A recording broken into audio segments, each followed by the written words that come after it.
ভীষণ বেঢপ জামা পরে আর ম্যাগাজিন করে তাদের এই ঢঙের ছবি দেখতে দেখতেই আমার দিন কাটছে। আমি সীতা, কি আলটিমেট স্টাইল কুইন। থাকতে এরা যত সব মর, কিন্তু আমার প্রতিভা এই বন জঙ্গলে বিড়ালগুলোর মাঝখানে পুরো নষ্ট হয়ে গেল। শুধু ক্যাটওয়াকটাই আর হলো। আর তার মধ্যেই বস্তা পচা গয়না, না আছে তার জৌলুস, না আছে তার জেল্লা। নতুন গয়নাগাটিও তো রাম আজকাল আর কিনে দেয় না। ইস, কি বাজে শাড়ি, নতুন শাড়িও কিনে দেয় না। এই হিরের নেকলেসটা কি সুন্দর, যদি আমাকে কিনে দিত। হ্যাঁ গো, তুমি এসে গেছো? একটা কথা বলো না, আমরা আমাদের এলসিডি টিভিটা আম গাছে লাগাবো না জাম গাছে? কি হলো, ওটা আনোনি? না, এই বন জঙ্গলে যেন সময় কাটে না বাপু। দূর, তাছাড়া অ্যাশের লেটেস্ট ফ্যাশন আপডেটটা না পেলে যে চলছে না। বাবা কি তার থেকে বরং শুষ্নি শাকের কোরমা রাঁধো, একটু খেয়ে কি কি বললে? আমি এখন শুষ্নি শাকের কোরমা রাখবো?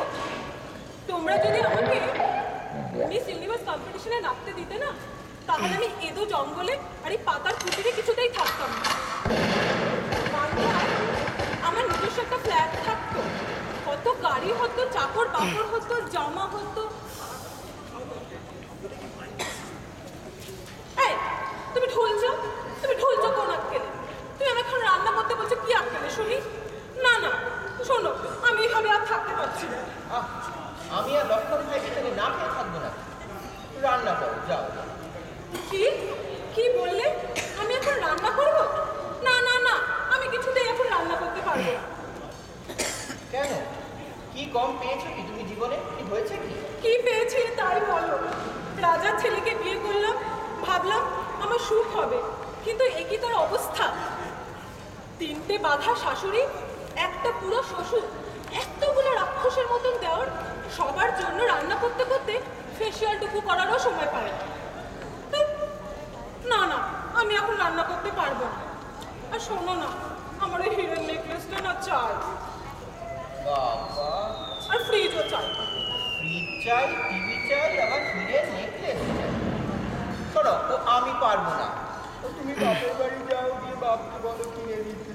কি, তোমার লজ্জা করে না? আমায় কখন বাপের বাড়ি পাঠাচ্ছ? শোনো, তাই যাব, আমি তাই যাব বাপের বাড়িতে। হ্যাঁ হ্যাঁ, তাই যাও। হ্যাঁ, তা তো চাইবে। কি অশান্তি, যাই একটু ঘুরে আসি। চলে গেল, ও চলে গেল। হিরের গয়না যাতে না দিতে হয় তাই ও চলে গেল।